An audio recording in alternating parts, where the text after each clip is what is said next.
আমি গবেষণা করে দেখলাম উনি একজন বিশ্ববিখ্যাত খতিব।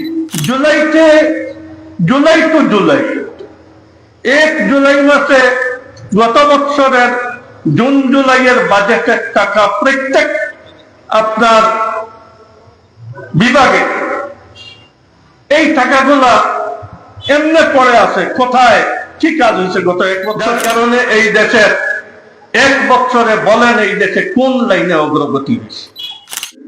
1 বছর চলে গেল, এখন পর্যন্ত মেগা দুর্নীতির আসামিদের লিস্ট পর্যন্ত হইল না।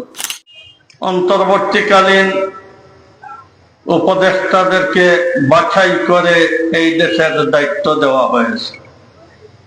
1 বছর চলে গেছে। আমাকে আমাদের অনেক নিজের সাথী সঙ্গী কর্মীরা এই একটা প্রশ্ন করেন, বিভিন্ন পলিটিক্যাল দলের এই প্রশ্ন। এপ্রিলে নির্বাচনের সময় ঘোষণা হয়ে গেছে, এরপরেও হুজুর 25-এ নির্বাচন হইতে হবে, ডিসেম্বরের ভিতরে নির্বাচন হইতে হবে, এটা কেমন লাগে? আমি তাদের এক জবাব দিয়েছিলাম, মানুষে যা বলে, সরকার যা বলে, এর অন্ধ তকলিদ আমরা করি না।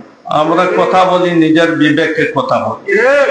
বাজারে কি চলতেছে এই বাজারি কথা আমরা বলি না, আমরা নিজের বিবেকের কথা বলি। এক বিবেক তো আপনাদের কাছেই, এটা তো আমার কোনো গোপন নয়। আজকে আপনারা যারা যে কোনো দল করেন, কেন এই পেরেশানি? আওয়ামী লীগের সময় তো জালিমের ব্যাপার ছিল, জেনে ঢুকাই দিবে, কোন ধরনের আপনার ডাকাতির কেসে, খুনের কেসে আপনাকে ফাঁসাই দিবে, এইগুলা ছিল। এখন তো দেশ উন্মুক্ত, কোনো ভয় নাই। তাহলে যদি ভয় না হয় তাহলে বুরহানুদ্দিন রাস্তা হয় না কেন? যদি কারো ভয় নাই, এর মেহনত করা যায়, তাহলে এই দেশে বিদ্যমান পলিটিক্যাল দলে বা বিদ্যমান পলিটিক্যাল দলের মনে মনে সিদ্ধান্ত করা, যেসব আপনার নেতৃত্বের মাধ্যমে আপনারা যেসব নেতাদেরকে আগামী ইলেকশনে পেশ করতে চান, ইলেকশন করার জন্য, এই নেতাকে তো এটা বলতে পারেন আপনি ফলানা জায়গায় গিয়ে মেহনত করেন, ইলেকশন পরে ইলেকশনের কাজ দেখা যাবে। আপাতত তো সিলেট যাওয়ার আর রুগী নিয়ে যাওয়ার তো একটা ব্যবস্থা করে। কেন বলেন তো? কাউকে কেন বলুন না? এত নীরবে, এত সাদরে এই তকলিফকে গ্রহণ করলেন কেন? এতে এত এত খুশি কেন আপনার? বুরহানুদ্দিন রোড নষ্ট হয়েছে, এটা ভালো বানানোর কোনো ব্যবস্থা কেন করেন? জকিগঞ্জ রোডের মতো গাছবাড়ি হরিপুর রোড 1 ইঞ্চিও কোনো কম নয়, এত ব্যস্ততম রোড হয়েছে এটা। আমাদের এখানে একটা বিখ্যাত গরু মহিষের হাট আছে, যার কারণে প্রত্যেক সপ্তাহে এখান থেকে আপনার বিভিন্ন ট্রাকে, বড় বড় ট্রাকে গরু মহিষ আসে যায়। এরপরে এই গাছবাড়ি অনেক ছোট ছোট বাজারের জন্য একটা কেন্দ্রীয় বাজার। এখানে এত বড় এলাকার জন্য মালবাহী ট্রাক আসে, 2টা ট্রাক এখানে পাস হয় না, এমন একটা রাস্তা। কেন এই রাস্তার জন্য আপনারা সারা কানাইঘাটবাসী এই রাস্তার জন্য কেন মেহনত করেন? কেউ কি মেহনত করে? কোনো মেহনত নাই। আর কোন জায়গায় যদি মেহনত করে তাহলে এটা শখের সে যেভাবে আপনার ফুল রাখা হয়, টপ রাখা হয়, এইভাবে একটা এটা কোনো কার্যকরী কিচ্ছু নয়। নতুবা 1 বছরে এই মেহনতের কোনো ফুটাও পড়লো না কেন? এর মানে হইল কোন বড় প্রকল্প এই দেশে কারো কাছে নিয়ে যাওয়ার মতো এমন কোন লোক নাই। জুলাই টু জুলাই 1 জুলাই মাসে গত বছরের জুন জুলাইয়ের বাজেটের টাকা প্রত্যেক আপনার বিভাগে এই টাকাগুলা এমনি পড়ে আছে। কোথায় কি কাজ হয়েছে গত 1 বছরে? কোথায় আপনাদের এখানে গেছে কোথায় কাজ হয়েছে 1 বছরে? জকিগঞ্জে কোথায় কাজ হয়েছে 1 বছরে? বড় বড় প্রকল্পগুলা এমনি পড়ে আছে, গাছ উঠতেছে কেন? কন্ট্রাক্টর চলে গেছে, ইন্ডিয়ান ছিল, কোম্পানিওয়ালা ইন্ডিয়ান ছিল, চলে গেছে। বিভিন্ন ধরনের সব কাজ স্টেশনের আপনার একদম টপ পড়া, কোন কাজের কোনো অগ্রগতি নাই। আপনারা এত তকলিফ করতেছেন, আপনাদের একটা ডেপুটেশন তো কোনো জায়গায় যাইতে পারতেন, কেন যান না আপনারা? জায়গা নাই, শিকায়ত করার কোনো জায়গা নাই। গেলে বলবে আমরা বাড়তি টাকার আপনার ডেইলি কাজের কাজ করে দিতে পারবো, এত মেগা আপনার প্রকল্প এইগুলা স্থিতিশীল কোন সরকার না আসলে করতে পারে। একজন যে কোনো খারাপ হোক ভালো হোক, একজন আপনার এমপি যদি থাকেন, এমপি হিসেবে গিয়ে তো কত সময় রাগারাগিও করতে পারেন, কত সময় আপনার কাকুতি মিনতিও করতে পারেন, এই জায়গাটাও তো আপনাদের নেই। যার কারণে এই দেশের 1 বছরে বলেন এই দেশে কোন লাইনে অগ্রগতি হয়েছে? আমাদের প্রধান উপদেষ্টা মহোদয় খুবই সম্মানী মানুষ। আমি গবেষণা করে দেখলাম উনি একজন বিশ্ববিখ্যাত খতিব, এক বক্তা। ওনার খুতবার তুলনা পৃথিবীতে নাই। যে কোনো লাইনে উনি কথা বলেন, সুন্দর কথা বলতে পারেন। এই বয়সে 18-20টা পয়েন্ট ওনার দিমাগের মধ্যে সাজাইয়া রাখেন, একটার পর একটা বলতে থাকেন, চিরকুট হাতে থাকেন। যার কারণে আমি ওনাকে আপনার বিশ্ববিখ্যাত একজন বক্তা, একজন খতিব হিসাবে উনি আপনার সম্মানী মানুষ। আর পুরো পৃথিবী জাইজ না জাইজের মশলা ছাড়া পুরো পৃথিবী গরিব মানুষ আপনার স্বাবলম্বী হোক, এই গ্রামীণ যে প্রোগ্রাম, এটার উনি নিজেই হইলেন উদ্যোক্তা। সারা পৃথিবী এই প্রোগ্রামের মহতাজ, যার জন্য সবাই ওনাকে নেয়।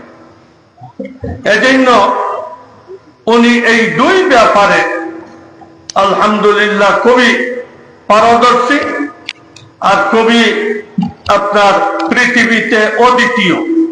কিন্তু তার অর্থ এইটা নয় যে সবচেয়ে বড় খতিবের কাছে আপনি থানা একটা সমঝাই দিবেন, জেলা একটা সমঝাই দিবেন, দেশ একটা সমঝাই দিবেন। 1 বছর চলে গেল, এখন পর্যন্ত মেগা দুর্নীতির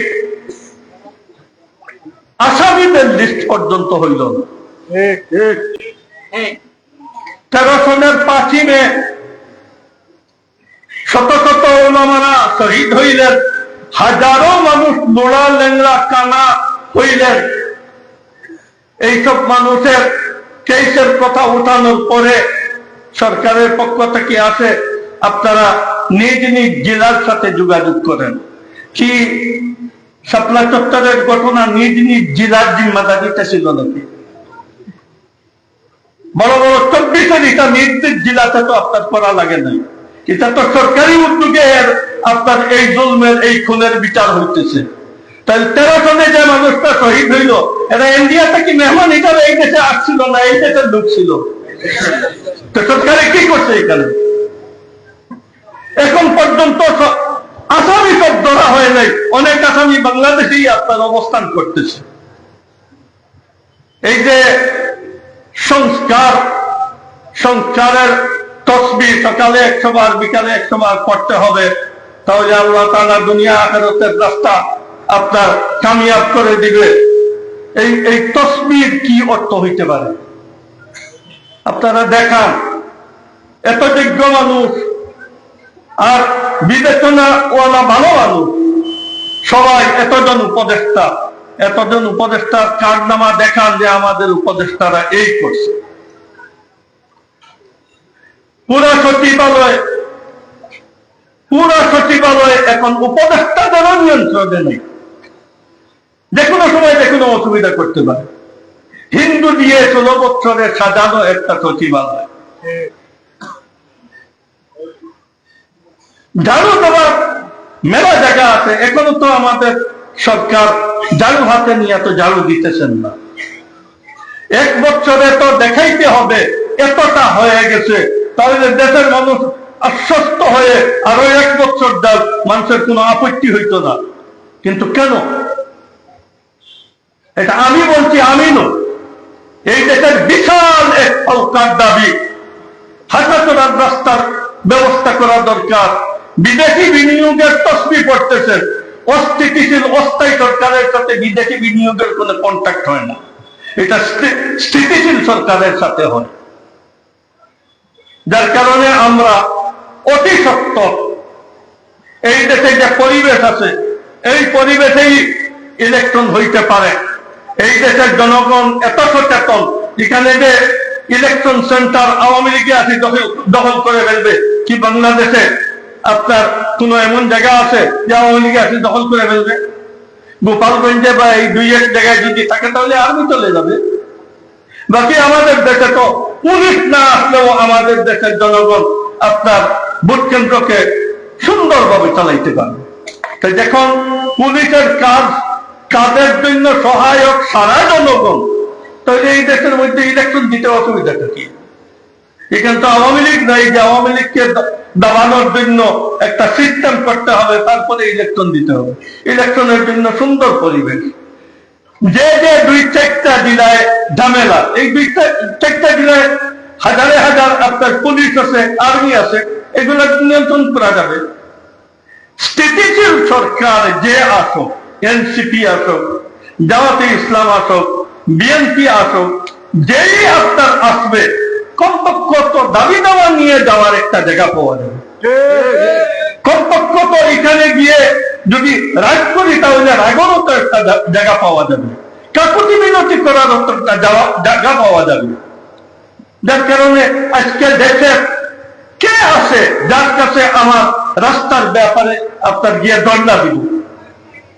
কে আছে একটা রেজুলেশন পাস করে তার পুরা আপনার ফটো টটো দিয়ে কিংবা তার লাইফ দিয়ে কোন একটা মানুষের কাছে যাব যে আমাদের দেশের এই অবস্থা দেখেন, আমরা কি এই দেশে বসবাস করবো না? মাদারীপুরের এক হুজুর, সবসময় যাওয়া হয় শিবচর পদ্মা ব্রিজের ওই পারে, ওইখানে এক হুজুর আমাকে শোনাইলেন, চেয়ারম্যানের কাছে গেলেন একটা আপনার রাস্তার জন্য। চেয়ারম্যানের শুনে রাখা দরকার, ওইটা বাংলাদেশের এক জায়গার কথা বলতেছে। চেয়ারম্যান বলল, টাকা খরচের জায়গা পাইতেছি না, আপনি আজকে আসছেন, সারা প্ল্যান নিয়ে আসেন। এক চেয়ারম্যানের জবাব হইল, বাড়িয়ে বাড়িয়ে গ্রামে গ্রামে একাধিক রাস্তা, এক রাস্তা নয় যে এই গ্রামে একটা রাস্তা গেছে, এই গ্রামের পূর্ব দিকে একটা রাস্তা গেছে, পশ্চিম দিকে আরেকটা রাস্তা গেছে, যেটা কার নিয়ে ট্রাক নিয়ে যাওয়া যায়। সারা মাদারীপুরের কয়েক আপনার থানার এই অবস্থা, সব জায়গায় ট্রাক নিয়ে কার নিয়ে আপনার যাওয়া যায়। সারা গোপালগঞ্জের এই অবস্থা, এটা তো বাংলাদেশ। আর আজকে এত বড় একটা ভূখণ্ড, আমরা এখান থেকে একটা রুগী নিয়ে নিজের ডিস্ট্রিক্ট আপনার শহরে সিলেটে যেতে পারি না। এই অসুবিধা বুক করলেওয়ালা কোন মানুষ যদি এই প্রশ্ন করে যে আপনি 25-এর ভিতরে ডিসেম্বরে ইলেকশনের কথা কেন বলেন, তাহলে এটা তো পাগল বলা ছাড়া কিছু হবে না। নিজেই তকলিফ করতেছি, নিজেই অসুবিধা বুক করতেছে, আর বলে এত আগে ইলেকশন দিয়ে লাভ কি? এর মানে হইল এটাই যে এইভাবে আপনার নাচানাচি করি, হুটকাইয়া পড়িয়া আঙ্গুল টাঙ্গুল উঠাইয়া আর এরপরে মহিলা নিয়ে তকলিফ করবো, এটা খুব মজাদার একটা জিন্দগি।